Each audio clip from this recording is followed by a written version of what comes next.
American വിമാനം Iran വെടിവെച്ച് തകർത്തു. ഇന്നലെ ബുഷർ നഗരത്തോട് ചേർന്നിട്ടാണ് ബോംബാക്രമണത്തിനോ മറ്റോ രാജ്യത്ത് പ്രവേശിക്കപ്പെട്ട വിമാനം വളരെ കൃത്യതയോടുകൂടി മനസ്സിലാക്കാൻ സാധിച്ച IRGC തുരുതുര വെടിവെപ്പ് നടത്തിയത്. വെടിവെപ്പിൽ വിമാനം തകർന്നു എന്നുള്ളതും എന്നാൽ വെടികൊണ്ട ശേഷം തിരിച്ചു പോവുകയാണ് ഉണ്ടായത് എന്ന തരത്തിലുള്ള റിപ്പോർട്ട് പുറത്തു വരുന്നുണ്ട്. പൈലറ്റിനെ കുറിച്ചുള്ള അന്വേഷണം ആരംഭിച്ചിട്ടുണ്ട്. വിമാനം കണ്ടെത്തിയതായിരിക്കുന്ന വിവരങ്ങൾ ഇതുവരെ പുറത്തു വന്നിട്ടില്ല. എന്നാൽ ഇത്തരമൊരു സംഭവം ഉണ്ടായതായി സ്ഥിരീകരിക്കപ്പെടാതെ അമേരിക്ക ഈ വിഷയത്തിൽ നിന്ന് ഒഴിഞ്ഞു മാറുകയും ചെയ്തു. അതോടനുബന്ധിച്ച് ഹോർമുസ് കടലിടുക്കുമായിട്ട് ബന്ധപ്പെട്ട് 4 കപ്പലുകളെ ഇറാൻ ആക്രമിച്ച വിവരം പുറത്തു വന്നു. കടൽ കടക്കാൻ വേണ്ടി ശ്രമിക്കപ്പെട്ട ഇറാൻ്റെ അനുമതിയില്ലാതെ പ്രവേശിച്ചു എന്ന് പറയപ്പെടുന്ന കപ്പലിന് നേരെയാണ് IRGCയുടെ മേഖലയിൽ നിന്ന് വെടിവെപ്പുണ്ടായത്. ഇതോടുകൂടി ഒരു കപ്പലിന് തീപിടിക്കുകയും 3 കപ്പലുകൾ കേടുപാട് സംഭവിക്കുകയും ചെയ്തു. ഒരു കപ്പൽ ഇപ്പോഴും ഈ മേഖലയിൽ അനങ്ങാൻ പറ്റാത്ത രീതിയിൽ നിലനിൽക്കുന്നുണ്ട് എന്നാണ് റിപ്പോർട്ടിൽ പറയുന്നത്. അപ്പോൾ ഒരു ഭാഗത്ത് സമാധാന ശ്രമവുമായി ബന്ധപ്പെട്ട കാര്യം അമേരിക്ക നടത്തുന്ന സമയത്ത് തന്നെ മറുഭാഗത്ത് വലിയ രീതിയിലുള്ള യുദ്ധശ്രമങ്ങൾ നടക്കുന്നുണ്ട്. ഏറെക്കുറെ പരാജയപ്പെടുത്താൻ വേണ്ടിയിട്ട് ഇറാന് സാധിക്കുകയും ചെയ്യുന്നുണ്ട് എന്നുള്ള കാര്യം അമേരിക്കയെ ഞെട്ടിച്ചിരിക്കുകയാണ്. അവർ ആ കാര്യങ്ങൾ പറയുകയും ചെയ്തു. പ്രതിരോധ സംവിധാന രംഗത്ത് ഏറെക്കുറെ ബലഹീനരായിരുന്ന ഇറാൻ ഇപ്പോഴത്തെ അവസ്ഥയിൽ അങ്ങനെയൊന്നും അല്ല ഉള്ളത്. ഇപ്പോൾ വലിയ രീതിയിലുള്ള പ്രതിരോധ സംവിധാനം അവിടെ രാജ്യത്തുണ്ട്. എങ്ങനെ ഏത് തരത്തിൽ അത് സൃഷ്ടിക്കപ്പെട്ടു എന്ന കാര്യത്തെക്കുറിച്ചുള്ള ഒരു വ്യക്തമായിരിക്കുന്ന വിവരം ഇപ്പോഴും അമേരിക്കയ്ക്ക് ലഭ്യമല്ല എന്നുള്ളതാണ്. 2025 ഇസ്രായേൽ ആക്രമണത്തോടനുബന്ധിച്ച് വലിയ രീതിയിൽ ആക്രമണം നടത്താൻ വേണ്ടി അവർക്ക് സാധിച്ചു. നേതാക്കന്മാരെ വധിച്ചതിനപ്പുറം രാജ്യത്തിൻ്റെ ആഭ്യന്തരമായിരിക്കുന്ന വിഷയത്തിൽ ആഭ്യന്തരമായിരിക്കുന്ന അവരുടെ സർവ്വ മേഖലയും തകർക്കാൻ വേണ്ടി സാധിച്ചു. അതായത് സൈനിക മേഖല, സർക്കാരിൻ്റെ മേഖല, ബാങ്കിങ് സംവിധാനം, ഇത്തരം മേഖലയിലൊക്കെ വലിയ രീതിയിലുള്ള ആക്രമണം നടത്താൻ വേണ്ടിയിട്ട് യുദ്ധവിമാനങ്ങൾക്ക് സാധിച്ചിരുന്നു 2025. എന്നാൽ അന്ന് പ്രതിരോധ സംവിധാനം തീരെ കുറവായതിനാൽ തങ്ങളുടെ ലക്ഷ്യം വളരെ കൃത്യതയോട് കൂടിയിട്ട് കൃത്യമാക്കാൻ വേണ്ടി സാധിക്കുകയും ചെയ്തു. നാശത്തിൻ്റെയും നഷ്ടത്തിൻ്റെയും കണക്കുകൾ നോക്കുന്ന സമയത്ത് ഏറെക്കുറെ ബിൽഡിങ്ങുകളും ബന്ധപ്പെട്ട സംവിധാനങ്ങളും തകർന്നത് ഇറാൻ ലിസ്റ്റ് വെച്ച് നോക്കുന്ന സമയത്ത് വലിയ നഷ്ടം തന്നെ അന്ന് ഉണ്ടായിട്ടുണ്ട്. പിന്നീട് തിരിച്ചടികൾ ഉണ്ടായി, അത് മറ്റൊരു വശം. എന്നാൽ 2026 ആദ്യഘട്ടത്തിൽ തന്നെ ഇറാന് നേരെ നടത്തിയ ആക്രമണത്തിൽ അവരുടെ ഭാഗത്തും വലിയ പ്രതിരോധങ്ങളുണ്ടായി. ആ പ്രതിരോധം പിന്നീട് ശക്തമായി. ഏറെക്കുറെ ഇപ്പോൾ 2 മാസത്തോളം വെടിനിർത്തൽ പ്രഖ്യാപിച്ചു. ആ വെടിനിർത്തലിൻ്റെ തുടർച്ച ഇപ്പോൾ നടന്നുകൊണ്ടിരിക്കുന്ന സമയത്ത് ഒരു ഭാഗത്ത് ചർച്ച നടക്കുന്നു, ഒരു ഭാഗത്ത് ആക്രമണം നടക്കുന്നു.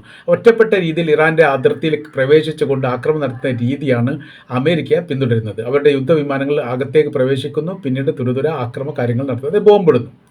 എന്നാൽ ഇപ്പോൾ അതിന് സാധിക്കുന്നില്ല. വലിയ പ്രതിരോധങ്ങൾ ഉണ്ടാവുമെന്ന് മാത്രമല്ല, ഏറെക്കുറെ ഇറാൻ്റെ അതിർത്തിയിലേക്ക് പ്രവേശിക്കുന്ന വിമാനത്തെക്കുറിച്ച് കൃത്യമായ രീതിയിൽ മനസ്സിലാക്കാൻ വേണ്ടിയിട്ട് ഇറാന് സാധിക്കുകയും അതോടൊപ്പം തന്നെ ഇറാന് വിമാനത്തിന് നേരെ ആക്രമണം നടത്തുന്നത് കാര്യത്തിൽ അവർ വിജയിക്കുകയും ചെയ്തു. അങ്ങനെയാണ് കഴിഞ്ഞ ഏതാനും ആഴ്ചകൾക്ക് മുമ്പാണ് 17ഓളം വിമാനങ്ങൾ ഈ വിഷയവുമായിട്ട് ബന്ധപ്പെട്ട് തങ്ങൾക്ക് നഷ്ടമായിട്ടുണ്ട് അല്ലെങ്കിൽ തകർന്നിട്ടുണ്ട് എന്ന തരത്തിലുള്ള റിപ്പോർട്ട് സ്ഥിരീകരിച്ചത്. അത് അമേരിക്കയുടെ ഭാഗത്ത് നിന്ന് സ്ഥിരീകരണ റിപ്പോർട്ട് വന്നിട്ടുണ്ട്. അപ്പോൾ പിന്നീട് 2-3 പിന്നീടും ഈ സംഭവവുമായിട്ട് ബന്ധപ്പെട്ട് വെടികൊണ്ട വിമാനം തിരിച്ചു പോയിട്ടുണ്ട് എന്നോ തകർന്നിട്ടുണ്ട് എന്നുള്ള കാര്യങ്ങളൊക്കെ റിപ്പോർട്ട് വന്നിരുന്നു. ഏറ്റവും ഒടുവിൽ ഇതിപ്പോൾ ഒരു വിമാനത്തിനും കൂടി അങ്ങനെ ഉണ്ട്. അപ്പോൾ 17 ശേഷം നടന്നിരിക്കുന്ന ഒരു വിമാന സംഭവത്തെക്കുറിച്ചും ഒരു റിപ്പോർട്ടും നിലവിലെ സാഹചര്യത്തിൽ അമേരിക്ക പുറത്തു വിട്ടിട്ടില്ല. അപ്പോൾ ഹോർമുസ് ജലപാതയുമായിട്ട് ബന്ധപ്പെട്ട മറ്റൊരു റിപ്പോർട്ട് പ്രധാനമായിട്ട് പറയുന്നത് തങ്ങൾക്ക് കൃത്യമായിരിക്കുന്ന നയങ്ങളും നിലപാടും ഈ കാര്യത്തിലുണ്ട്. അത് അമേരിക്ക ഒമാനോട് പറയുന്നതാണ്. ഹോർമുസ് കടലുമായിട്ട് ബന്ധപ്പെട്ട് ഇതൊരു അന്താരാഷ്ട്ര പാതയാണ്. മുൻപ് അതിൽ കൈകാര്യം ചെയ്യാനോ അതിൽ ഇടപെടാനോ വേണ്ടിയിട്ട് ഇവരെ സമ്മതിക്കില്ല. ആയതിനാൽ തന്നെ ഈ ഒമാനെ സംബന്ധിച്ചിടത്തോളം തങ്ങളുടെ നയത്തോടും നിലപാടിനോടൊപ്പം ചേർന്ന് നിൽക്കണം. ഇറാൻ്റെ നിലപാടിനോടൊപ്പമാണ് നിൽക്കുന്നത് എങ്കിൽ അതിൻ്റേതായിരിക്കുന്ന പ്രത്യാഘാതം അനുഭവിക്കേണ്ടി വരും. അത് ഒരു ഭീഷണി സ്വരത്തിലാണ് ഒമാനോട് സംസാരിക്കുന്നത്. ഇത്രയും കാലം മധ്യസ്ഥശ്രമത്തിന് വേണ്ടിയിട്ട് നടത്തിയ ഒമാനെ അവരങ്ങ് മറന്നുപോയി എന്നുള്ളത്. എന്നാൽ അതിന് മറുപടി പറഞ്ഞത് ഇറാനാണ് എന്നൊരു പ്രത്യേകതയുണ്ട്. അതോടുകൂടി അത് മറ്റൊരു തരത്തിലേക്ക്, യുദ്ധത്തിൻ്റെ മറ്റൊരു രീതിയിലേക്ക് കാര്യങ്ങൾ മാറുന്നു എന്നുള്ളതാണ്. ഒമാനെ തൊട്ടാൽ കൈ പൊള്ളുമെന്നുള്ള ഒരു മുന്നറിയിപ്പാണ് ആദ്യം തന്നെ നൽകിയത്. തങ്ങളുടെ നേരെ ആക്രമണം നടത്തിയാൽ അത് എത്രത്തോളം ശക്തിയും ബലവും അമേരിക്കക്കുണ്ട്, ഇസ്രായേലുണ്ട് എന്ന് മനസ്സിലാക്കിയ ഇറാനെ സംബന്ധിച്ചിടത്തോളം തങ്ങളുടെ പക്ഷത്തേക്ക് ഒമാനെ കൂട്ടാൻ ഞങ്ങൾക്ക് പ്രയാസമുള്ള കാര്യമൊന്നുമല്ല. അവർക്ക് നേരെ ഏത് തരത്തിലുള്ള ആക്രമണം നടത്തിയാലും തീർച്ചയായിട്ടും കനത്ത രീതിയിലുള്ള തിരിച്ചടി വല്ലാതെ വൈകാതെ തന്നെ ഉണ്ടാകും എന്നുള്ളതാണ്. അപ്പോൾ ഒമാന് വേണ്ടിയിട്ട് ഇറാൻ സംസാരിക്കും എന്ന് ഇതുവരെ പ്രതീക്ഷിതല്ല. ഏതാനും മാസങ്ങൾക്ക് മുമ്പ് വരെ ലെബനാന് വേണ്ടിയിട്ട് ഇറാൻ സംസാരിക്കും എന്ന് പ്രതീക്ഷയില്ല. ഇപ്പോൾ മറ്റുള്ള ലോക രാജ്യങ്ങളുടെ വിഷയത്തിൽ പോലും ഇറാൻ ഇടപെടുന്നു എന്നുള്ളത് അമേരിക്കയെ സംബന്ധിച്ചിടത്തോളം വലിയ പ്രയാസം ഉണ്ടാക്കുന്ന കാര്യമാണ്. മുമ്പ് സോവിയറ്റ് യൂണിയനാണ് ഈ ഇത്തരം കാര്യങ്ങളൊക്കെ അമേരിക്കയെ ഏതെങ്കിലും രാജ്യത്തിലെ വിഷയത്തിൽ ഇടപെടുന്ന സമയത്ത് അതിൽ ഇടപെട്ടുകൊണ്ട് സംസാരിക്കാറുള്ളത് സാധാരണഗതിയിൽ സോവിയറ്റ് യൂണിയനായിരുന്നു. സോവിയറ്റ് യൂണിയൻ തകർച്ചയോട് കൂടി പിന്നെ റഷ്യ ഏറെക്കുറെ അങ്ങനെയൊക്കെ സംസാരിച്ച് വന്നിരുന്നു. ഗോർബച്ചേവിൻ്റെ കാലം വന്നതോടുകൂടി അവിടെ ഗ്ലാസ്നോസും പെരസ്ട്രോയ്ക്കയും വന്നു.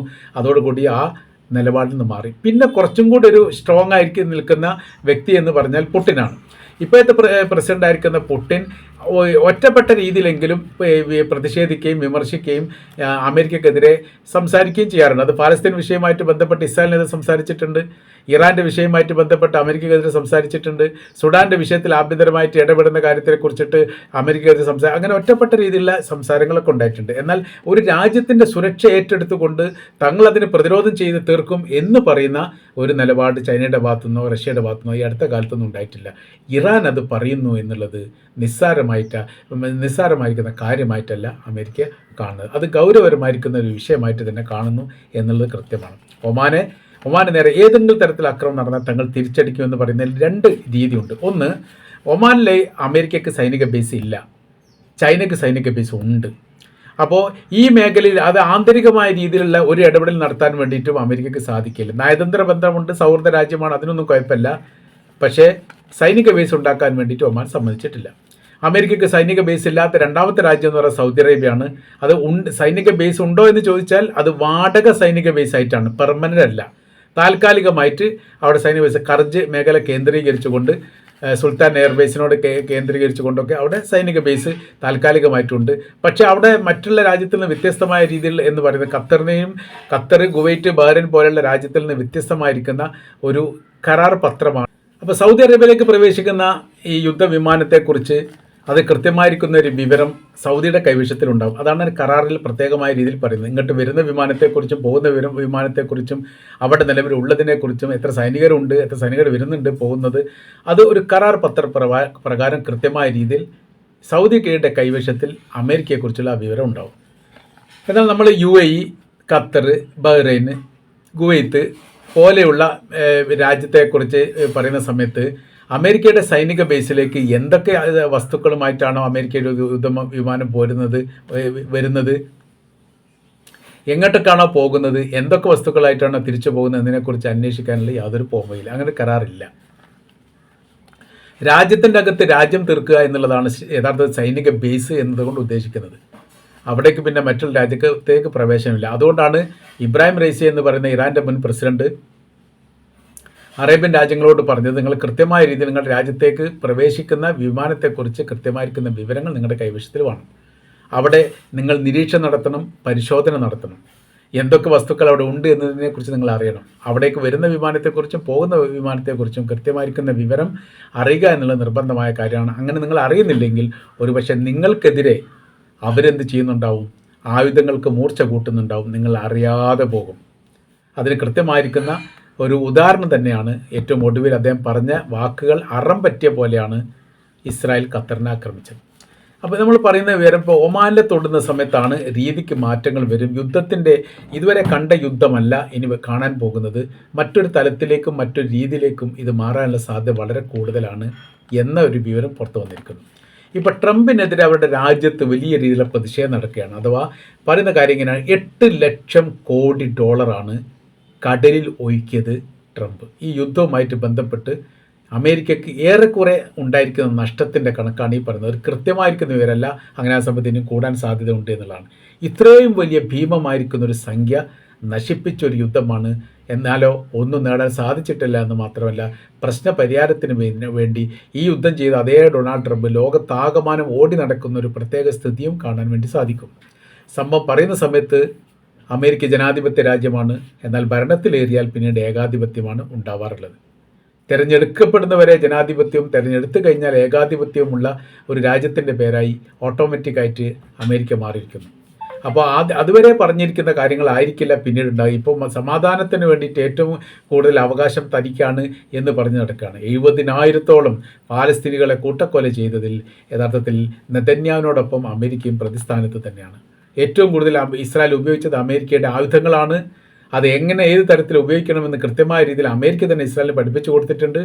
അത് ഒരുപക്ഷെ ഇസ്രായേൽ ഒറ്റക്കായിരിക്കാം, അല്ലെങ്കിൽ ഇസ്രായേലും അമേരിക്കയും കൂടി സംയുക്തമായിട്ടായിരിക്കാം ഒരുപക്ഷെ എന്ത് ചെയ്തത്, ഈ അക്രമ കാര്യങ്ങൾ നടത്തിയത്. അപ്പോൾ നമ്മൾ പറഞ്ഞു വരുന്ന വേറെ ഇതാണ്, ബുഷാറിൽ വീണ്ടും ഈ അമേരിക്കയുടെ വിമാനം കാണാനില്ല എന്നുള്ള റിപ്പോർട്ടാണ്. കാണാനില്ല എന്നല്ല, വെടിവെച്ച് തകർക്കപ്പെട്ടു എന്ന് തന്നെ ഇറാൻ്റെ മാധ്യമങ്ങൾ റിപ്പോർട്ടായിട്ട് പുറത്ത്. അവർ എഴുതുന്ന റിപ്പോർട്ടുകളൊന്നും സാധാരണ ഇതിൽ കളവാവാറില്ല, പിന്നീട് യാഥാർത്ഥ്യമാവാറുണ്ട്, ഒടുവിൽ സമ്മതിക്കേണ്ടി വരും. സാറ്റലൈറ്റ് ചിത്രങ്ങൾ വല്ലാതെ വൈകാതെ ഈ അക്രമവുമായിട്ട് ബന്ധപ്പെട്ട് പുറത്തുവിടാനുള്ള സാധ്യത വളരെ കൂടുതലാണ്. അത് കളക്ട് ചെയ്യുന്ന പ്രവൃത്തിയാണ് ഇപ്പോൾ ഇറാൻ നടത്തുന്നത് എന്നൊരു വിവരം കൂടി ഈ വിഷയവുമായിട്ട് ബന്ധപ്പെട്ട് പുറത്ത് വന്നിരിക്കുകയാണ്. ഏതായിരുന്നാലും ഈ യുദ്ധത്തിന് അത്ര പെട്ടെന്നൊന്നും അറുതി ഉണ്ടാവാൻ സാധ്യതയില്ല എന്നുള്ളതാണ് കാര്യം. ഇറാൻ്റെ നയങ്ങളും നിലപാടുകളും അംഗീകരിക്കാത്തിടത്തോളം കാലം യുദ്ധം നീണ്ടുപോവുകയല്ലാതെ യുദ്ധസമാപ്തി എന്ന് പറയുന്ന സംഭവം ഉണ്ടാവാനുള്ള സാധ്യത വളരെ വളരെ കുറവാണ് എന്നുള്ളതാണ് ഈ വിഷയവുമായിട്ട് ബന്ധപ്പെട്ട് നമ്മൾക്ക് മനസ്സിലാക്കാൻ വേണ്ടിയിട്ട് സാധിക്കുന്നത്.